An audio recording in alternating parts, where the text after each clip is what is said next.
ከእግዚአብሔር ትእዛዝ ተሰጥቶት ግን ለመፈጸም ፍጹም አልፈለገም። ወደ ምድር ዳርቻ ለመኮብለል ወሰነ። ነገር ግን ከእግዚአብሔር ፊት መሸሽ ይቻላል? ባህሩ ሲናወጥ፣ ማዕበሉ መርከቧን ሲመታት ሁሉም ሰው ለሕይወቱ ፈራ። ያ ሁሉ ሁከትና ማዕበል የመጣው በአንድ ሰው ምክንያት ነበር። ለምን ሸሸ? ለምንስ መታዘዝ ከበደው? ከዚህ የባህር ማዕበልና ከአሳ ነባሪው ሆድ ውስጥ የወጣው ጉዞ ምን ይመስላል? ይህ ነቢይ ወደ ታላቋ ከተማ ነነዌ ሲደርስ ምን አይነት ታምር ተፈጠረ? ታላቅ ንስሐና የእግዚአብሔር ፍቅር ወሰን የለሽነት የሚገለጥበትን ነቢይ ታሪክ እንመልከት። ዛሬ የምንመለከተው ታሪክ በአንድ ትልቅ አሳ ነባሪ ሆድ ውስጥ የጸለየ ነቢይ ታሪክ ነው። የእግዚአብሔር ቃል ለዚህ የተመረጠ ነቢይ መጣና ወደ ታላቋ ከተማ ነነዌ ሂድ አለው። ፈጽሞ አልሄድም ብሎ ተቃወመ። ከአንድ ነቢይ ግትርነት እስከ አንድ ሙሉ ከተማ መዳን ድረስ ያለውን አስደናቂ ጉዞ ለመመልከት ዝግጁ ሁኑ። እግዚአብሔር የሚፈልገውን ነገር እምቢ ብሎ የሸሸ ነቢይ ምን ገጠመው? ይህ ነቢይ ወደ ተርሴስ ሊያመልጥ በመርከብ ተሳፈረ። ነገር ግን ባህሩ አመጸበት። ወደ ማዕበል ተጣለና አንድ ትልቅ አሳ ነባሪ ዋጠው። ይህ የነቢዩ ዮናስ ታሪክ ነው። ለቻናላችን አዲስ ከሆናችሁ ሰብስክራይብ ማድረግን አትርሱ። ነቢየ እግዚአብሔር ቅዱስ ዮናስ። ዮናስ ማለት የዋህ ርግብ ማለት ነው። ቁጥሩ ከ12 ደቂቀ ነቢያት ነው። ነቢይ ማለት ቃልን ከእግዚአብሔር ተቀብሎ ለሕዝብ የሚናገር የእግዚአብሔር ሰው፣ ባለ ራእይ፣ የእግዚአብሔር ባሪያ ማለት ነው። ከታላላቆቹ ነቢያት ውስጥ በተጨማሪ 12 ደቂቀ ነቢያት ይገኛሉ። እነሱም በሚስጥርና በመንፈስ የአበይት ነቢያት ልጆች ናቸው። እነሱም ነቢዩ ሆሴዕ፣ ነቢዩ አሞጽ፣ ነቢዩ ሚክያስ፣ ነቢዩ አብድዩ፣ ነቢዩ ሚክያስ፣ ነቢዩ ኢዩኤል፣ ነቢዩ አብድዩ፣ ነቢዩ ዮናስ፣ ነቢዩ ናሆም፣ ነቢዩ ዕንባቆም፣ ነቢዩ ሶፎንያስ፣ ነቢዩ ሐጌ፣ ነቢዩ ዘካርያስ እና ነቢዩ ሚልክያስ ናቸው። ከክርስቶስ ልደት 800 ዓመታት በፊት የነበረውና ከ12ቱ ደቂቀ ነቢያት አንዱ የሆነው ነቢዩ ዮናስ ነገዱ ከነገደ ይሳኮር ወገን ሲሆን አባቱ አማቴ፣ እናቱ ሶና ይባላሉ። በቤተ ክርስቲያን ትውፊት መሰረት እናቱ ቅዱስ ኤልያስን የመገበችው የሰራፕቷ መበለት ናት። በሰራፕታ ተወልዶ ያደገው ነቢዩ ዮናስ በልጅነቱ ታሞ ሞቶ ሳለ ታላቁ ነቢይ ኤልያስ በጸሎት ከሞት ያስነሳው ነው። ነቢዩ ዮናስ እድሜው ከፍ ባለ ጊዜ ከአብድዩና ከኤልሳ ጋር ሆኖ ታላቁን ነቢይ ኤልያስን ተከትሎ ደቀ መዝሙሩ ሆኗል። ነቢዩ ኤልያስ ካረገ በኋላ ሁሉም በተሰጣቸው አገልግሎት ተሰማርተው እግዚአብሔርን አገልግለዋል። ነቢዩ ዮናስ 40 ዓመት ሲሞላው ሀብተ ትንቢት ተሰጥቶት ማስተማር ጀመረ። ታሪኳ በስፋት የተተረከላት ነነዌ በጠርሴስ ወንዝ በምስራቃዊ ቆሬ ከዛሬዋ የሞሱል ከተማ በተቃራኒ ከባግዳድ ሰሜን ምዕራብ 350 ኪሎ ሜትር ርቀት ላይ ነበረች። ነቢዩ ዮናስ ስለዚህ ከተማ ስፋት ሲገልጽ የቅጥሯ ዙሪያ በእግር የ3 ቀን መንገድ ያህል ነበር ብሏል። ነነዌን በመጀመሪያ የቆረቆራት ናምሩድ እንደሆነ መጽሐፍ ቅዱስ ይናገራል። እግዚአብሔር አምላካችን ነነዌን ታላቂቱ ከተማ በሚል ቅጽል ስም ጠርቷታል። የዚች ከተማ ታሪክ በስፋት የምናገኘው ትንቢተ ዮናስ በተሰኘው የመጽሐፍ ቅዱስ ክፍል ነው። ይህ መጽሐፍ የሚተርከው የዚች ከተማ ነዋሪዎች እግዚአብሔርን በመበደላቸው ምክንያት እንዳዘነባቸውና ንስሐ ገብተው እንዲመለሱ ነቢዩ ዮናስን እንደላከላቸው፣ ነቢዩም ወደ ነነዌ ከመሄድ ይልቅ በየዋህነት ከእግዚአብሔር ፊት ለመሸሽ ወደ ተርሴስ እንደኮበለለ በመጨረሻም ወደ ተላከበት ከተማ በመሄድ የእግዚአብሔርን ቃል አስተላልፎ በኃጢአታቸው ከመሞት አድኗቸዋል። ነገር ግን በመጀመሪያ እግዚአብሔር ተነስተህ ወደ ታላቋ ከተማ ወደ ነነዌ ሂድ፣ የክፋታቸው ጩኸት ወደ እኔ መጥቷልና ለእነሱ ስበክ ብሎ ነቢዩ ዮናስን አዘዘው። ዮናስ ግን የፈጣሪን መሐሪነት ጠንቅቆ ያውቃልና አልሄድም አለ። እግዚአብሔርም እየደጋገመ እንዲሄድ ሲነግረው ነቢዩ እንዲህ የሚዘበዝብብኝ ከፊቱ ብቀመጥ አይደል? እሱ እንደሆነ ለቸርነቱ መስፈርት የለውምና ይምራቸው ሐሰተኛ ነቢይ ልባል አይደለምን ብሎ በፍጹም የዋህነት በማሰብ ከፊቱ ለመሰወር ወደ ተርሴስ ሊሄድ መርከብ ተሳፈረ።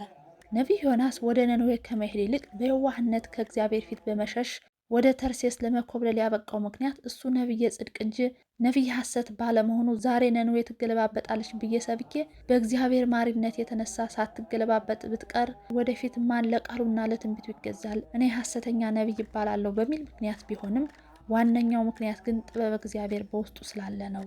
ነቢዩ ዮናስ ለጌታችን ለኢየሱስ ክርስቶስ ምሳሌ ነውና 3 መዓልትና 3 ሌሊት በአሳ ነባሪ ውስጥ አድሮ እንደወጣ ሁሉ የደቂቀ አዳምን ሕመም ለመሸከም መጥቶ የተሰቃየው ጌታችን መድኃኒታችን ኢየሱስ ክርስቶስም 3 መዓልትና 3 ሌሊት በከርሰ መቃብር አድሮ ከሙታን ተለይቶ ተነስቷል። ዮናስ በአሳ ነባሪ ሆድ 3 ቀን 3 ሌሊት ኑሮ ጥፋት ሳያገኘው በመውጣቱ ለጌታችን ትንሣኤ ጥላ ምሳሌ ነው።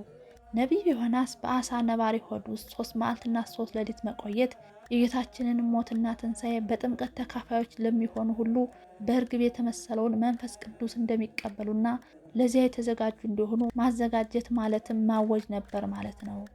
ማዘጋጀት ማለትም ማወጅ ነበር ማለት ነው። ስለዚህም ታላቅ ሚስጥር ራሱ ጌታችን ሲናገር ከነቢዩ ዮናስ ምልክት በቀር ምልክት አይሰጥም። ዮናስ በአሳ ነባሪ ሆድ ውስጥ 3 ቀንና 3 ሌሊት እንደነበር እንዲሁ የሰው ልጅ በምድር ልብ 3 ቀንና 3 ሌሊት ይኖራል ነው ያለው። በዚህ ምክንያት የነቢዩ ሽሽት የእግዚአብሔር ጥበብ ያለበትና ሊመጣ ላለውም ታላቅ የድነት ሚስጥር ጥላ ምሳሌ ቢሆንም ነቢዩ ግን በፍጹም የዋህነት ከእግዚአብሔር ፊት ለመሰወር ወደ ጠርሴስ ሊሄድ መርከብ ተሳፈረ። ነገር ግን ፈጽሞ አልቀናውም። እንዲያውም በሱ ምክንያት ከባድ ማዕበል ተነሳ። መርከብ ላይ ያሉት ሁሉ ሊያልቁ ሆነ። መርከቢቱም ልትሰበር ቀረበች። መርከበኞችም እጅግ ተጨንቀው እያንዳንዳቸው ወደ አምላካቸው ጮኹ።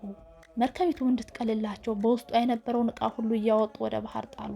ነቢዩ ዮናስ ግን በመርከቧ ውስጠኛ ክፍል ተኝቶ ነበር። የመርከቢቱ አለቃ ወደ እሱ ቀርቦ ምን ነው ተኝታል? እንዳንጠፋ እግዚአብሔር ያድነን ዘንድ ተነስተ አምላክን ጥራ አለው። ሰው የእግዚአብሔር ትእዛዝ በማወቅ ከጣሰ በኋላ ፍርሃት ያድርበታል፣ ይረበሻል፣ ይጨነቃል፣ እንቅልፍ ያጣል፣ የህሊና እረፍት አይኖረውም፣ የገዛ ኃጢአቱም ያሳድደዋል። ነቢዩ ግን ከእግዚአብሔር ከሸሸ በኋላ ምንም ጸጸት ሳይሰማው ዘና ብሎ በተረጋጋ መንፈስ ተኛ። ይህ ሁኔታም ትዕቢትን ሳይሆን የዋህነቱንና ቅንነቱን ይገልጻል። ነቢዩ የፈጸመው ድርጊት ትክክለኛ መሆኑን አምኗል። ስለዚህ ተረጋግቶ ተኝቷል። መርከበኞቹ ባህሩ ጸጥ ይልላቸው ዘንድ በጸሎት ብቻ ሳይወሰኑ ዕጣ ተጣጣሉ። ይህ ክፉ ነገር በማን ምክንያት እንዳገኘን እናውቅ ዘንድ ኑጣ እንጣጣል ተባባሉ። ዕጣውንም በተጣጣሉ ጊዜ በነቢዩ ዮናስ ላይ ወደቀ። በጥድፊያም ሊያስወግዱት አልወደዱምና ባህሩ ጸጥ ይልልን ዘንድ እንግዲህ ምን እናድርግ አሉት። እሱም ይህ ታላቅ ማዕበል በእኔ ምክንያት እንዳገኛችሁ አውቃለሁና አንስታችሁ ወደ ባህር ጣሉኝ፣ ባህሩም ጸጥ ይልላችኋል አላቸው። ሆኖም ግን እነዚህ መርከበኞች ዮናስን ወደ ባህር ለመጣል አልጨከኑም። እንዲያውም መርከቢቱን ወደ ምድር ትጠጋላቸው ዘንድ አብዝተው ቀዘፉ። ከማዕበሉ ኃይል የተነሳ ግን ወደ ምድር መውጣት ከአቅማቸው በላይ ነበር። ይህን ነቢይ ለመታደግ የሚችሉትን ሁሉ አደረጉ። የእሱ ወደ ባህር መጣል ፈቃደ እግዚአብሔር ስለሆነ ልፋታቸው ሁሉ ከንቱ ሆነ። ሁሉም አንድ ሆነው ወደ እግዚአብሔር ጮኹ። አቤቱ አንተ እንደወደድክ አድርገህናል። ስለዚህ ሰው ነፍስ አታጥፋን፣ ንጹሕ ደምንም አታድርግብን አሉ። ዮናስንም ወስደው ወደ ባህር ጣሉት። ዮናስ መርከቡ ላሉት አሕዛብ አምልኮተ እግዚአብሔርን ሰብኮላቸው በራሱ ጠያቂነት ወደ ባህር የጣሉት ሐምሌ 15 ቀን ነው። ከባህሩን በጣሉት ጊዜ ወዲያውኑ ባህሩ ከመናወጥ ጸጥ አለ። ነቢዩ ወደ ባህር ቢጣልም የእግዚአብሔር ጥበቃ አልተለየውምና እግዚአብሔር ዮናስን ይውጣው ዘንድ ታላቅ አሳ ነባሪ አዘዘለት። ዮናስ በአሳ ነባሪ ሆድ ውስጥ ሆኖ ወደ እግዚአብሔር ጸለየ። አሳ ነባሪው በደረቅ መሬት ላይ የተፋው ዘንድ እግዚአብሔር አዘዘና እሱም ዮናስን በየብስ ላይ ተፋው። እግዚአብሔር አምላክ ለሁለተኛ ጊዜ ዮናስን ወደ ነነዌ እንዲሄድ አዘዘው። ተነስቶም ወደዚያች ወደ ታላቂቷ ከተማ ወደ ነነዌ ሄደ። የነገርኩህንም የመጀመሪያውን ስብከት ስበክላት አለው። ዮናስም ለእግዚአብሔር በመታዘዝ ወደዚያች ከተማ ገባ። ጮሆም በ3 ቀን ውስጥ ነነዌ ትገለባበጣለች አለ። የነነዌ ሰዎችም ነቢዩ ስለ ከተማቸው መጥፋት ሲናገር በፍጹም ማመን ተቀብለውታል። የነነዌ ሰዎችም እግዚአብሔርን አመኑ። ይህንንም በማስመሰል ያይደለ በልባዊ ጽናትና ራሳቸውን ዝቅ በማድረግ ወይም በማዋረድ ንስሐ በመግባታቸው ገልጸውታል። ለጾመ አዋጅ ነገሩ። ከታላቁም ጀምሮ እስከ ታናሹ ድረስ ማቅ ለበሱ። ወሬውም ወደ ነነዌ ንጉሥ ደረሰ። እሱም ከዙፋኑ ተነስቶ መጎናጸፊያውን አወለቀ፣ ማቅ ለበሰ፣ በአመድ ላይም ተቀመጠ።